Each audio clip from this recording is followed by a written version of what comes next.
साहब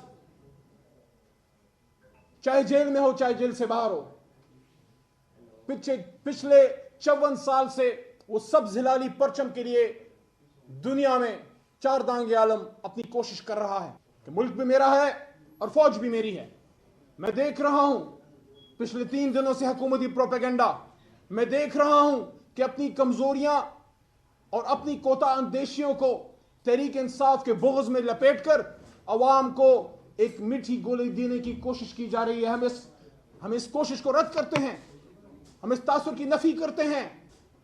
हमें कोई सिखाएगा पाकिस्तान से मोहब्बत क्या है?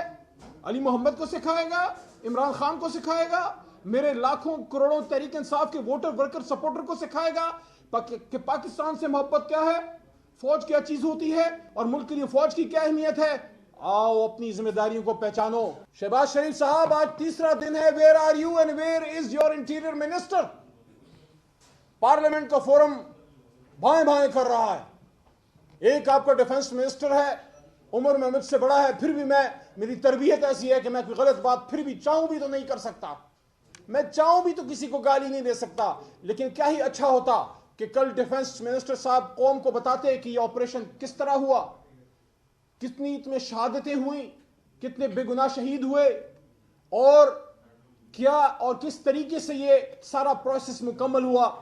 हमारी एसएसजी के कमांडोज, पाक फौज के जवान और हसास इदारों के लोग और पैरामिलिट्री के जवान, जिन लोगों ने इसमें जिसने ऑपरेशन किया है इसमें और जिसने इसको सक्सेसफुली कंप्लीट किया है, हम उनको सलाम पेश करते हैं। और जो शहीद हैं, जो सिविलियंस शहीद हुए हैं, आम पाकिस्तानी या फोर्सेस के लोग, वो हम सब के मुश्तरका शहीद हैं। लेकिन इस साथ साथ ये भी मैं कहना चाहता हूं, इस मसले का अगर कोई सिर्फ मिलिट्री हल तलाश कर रहा है तो वो नहीं है।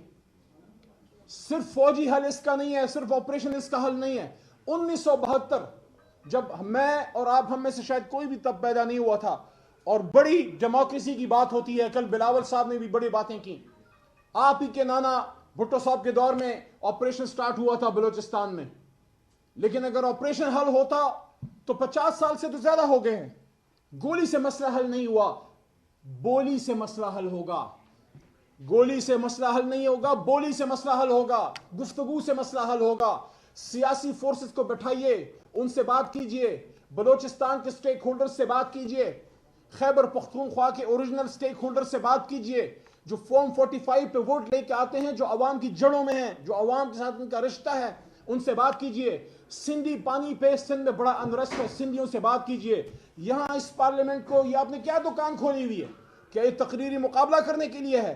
यहां इससे आप काम लीजिए, यहां कौम को इकट्ठा कीजिए, सियासी डायलॉग की इब्तिदा कीजिए। मैं आज कौमी असेंबली के फ्लोर से बाहर पार्लियामेंट के आंगन में यहां कलमे के नीचे आपसे मुखातिब हूं, ये कह रहा हूं कि बलोचिस्तान की संगीनी को समझिए। जो हमसे लड़ रहे हैं, जो हम पे गोली चला रहे हैं, मैं फोर्सेस को कहता हूं कि आप जब उनसे मुकाबला कर रहे होते हैं, आप ये ना समझिए आप अकेले हैं। 25 करोड़ के 25 करोड़ आपके साथ हैं। लेकिन मैं सियासी लीडरशिप से ये कहना चाहता हूं कि फौजी तो लड़ लेगा, लेकिन सियासी मसला आपको फौजी हल करके नहीं दे सकता। वो शहबाज शरीफ साहब को, आसिफ जरदारी साहब को, मियां नवाज शरीफ को और खासकर मुल्क के और कौम के सबसे बड़े लीडर, उम्मत मुस्लिमा के एक बहुत बड़े सुरखैल मर्द वहरान इमरान खान, उनको आप बाहर लाइए। आपने तुर्क का पत्ता जेल के अंदर रखा हुआ है, काहे को जीतेंगे, कैसे जीतेंगे? इमरान खान ने अपनी हुकूमत में 2 बार उम्मत मुस्लिमों का इधर इकट्ठा किया और आपको साबित किया कि अगर विल हो, there is a will, there is a way. Kabul और इस्लामाबाद में पहली बार मोहब्बत बढ़ रही थी, अमन आ रहा था, सेंट्रल एशिया खुल रहा था, दहशतगर्दी खत्म हो रही थी, अफगान पाकिस्तानी भाई भाई की तरह रहना शुरू हुए थे और जो इंडियन इन्फ्लुएंस था वो कम हो रहा था। इमरान खान साहब ने अफगानिस्तान में इंडियन इन्फ्लुएंस और उनके बेशुमार अड्डे बंद करवा दिए थे और एक ताल्लुक ऐसा बन रहा था कि अफगानी मान रहे थे कि इमरान खान वज़ीर आज़म पाकिस्तान इस खित्ते में अमन ला रहा है। और अली मोहम्मद की और इमरान खान की बात अगर नहीं समझते तो अपने शार मशरिक की तो समझ लो। शार मशरिक ने क्या कहा था कि अफगानिस्तान इस पूरे सेंट्रल एशिया, साउथ एशिया में मट्टी के एक बदन में एक उसका एक दिल है। अगर अफगानिस्तान में, काबुल में अमन होगा तो पूरे साउथ एशिया में अमन होगा। काश पाकिस्तान के स्ट्रेटेजिक एनालिस्ट और वो जो पॉलिसी साज हैं वो इस बात को समझ पाएं कि अफगानिस्तान का अमन और पाकिस्तान का अमन ये लाजिम व मलजूम है। अगर यहाँ नुकसान होगा तो वहाँ होगा, वहाँ होगा तो यहाँ होगा। और उसके लिए इमरान खान साहब और तमाम पॉलिटिकल मिलिट्री लीडरशिप बशमूल हमारे जो नेशनलिस्ट हैं, जो कौम परस्त हैं बलूचिस्तान में, आप उनसे बात कीजिए यार। ये आपके भाई हैं, ये आपके बहनें हैं, आप उन सब से बात कीजिए। आप मेहरंग बलोच को भी रिक्वेस्ट कीजिए, आप उनसे भी बात कीजिए, एंगेज कीजिए। आप पश्तीन से भी आप एंगेज कीजिए, मजदूर पश्तीन को भी एंगेज कीजिए। आप बाकी जितने फोर्सेस हैं, खासकर सबसे बड़ी वाहिद कौमी जमात तहरीक इंसाफ में है, जो बलूचिस्तान से भी जीत रही है।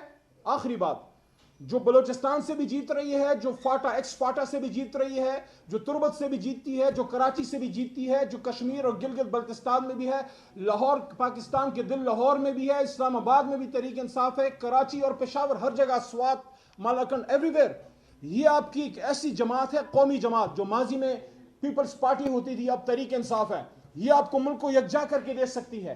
तहरीक इंसाफ सब दिलों को जोड़ सकती है। क्या ही अच्छा नजारा होगा कि तमाम नेशनलिस्ट, तमाम मजहबी और सियासी जमातें और अस्करी क़यादत, आप यहाँ पे आइए, इस पार्लियामेंट में कलमे के नीचे बैठिए, कहीं जाने की जरूरत नहीं है। यहाँ आइए, यहाँ बैठिए, डायलॉग कीजिए, मसले को हल कीजिए। जब आप बलोचों के, बलोचिस्तान के लोगों के मसले के हल पे संजीदा नजर आएंगे, वहां की आवाम भी आप पर ट्रस्ट करना शुरू करेगी। और तब दहशतगर्द अकेले होंगे जो हिंदुस्तान के फंडों पे पलते हैं, जो हिंदुस्तान के पैसों पे पलते हैं, और पाकिस्तान वो बिल्कुल अकेले रह जाएंगे। यकीन कीजिए, गिनती के चंद लोग होंगे जो आपसे नाराज हैं, जिनको गिले हैं, जिनको शिकवे हैं, इनको अपने सीने से लगाइए। और हम तो हमेशा ये सुनते थे कि रियासत माँ जैसी होती है। बड़ा हो गया सौतेली माँ का किरदार, अब सगी माँ का किरदार अपनाइए। बहुत शुक्रिया। पाकिस्तान जिंदाबाद।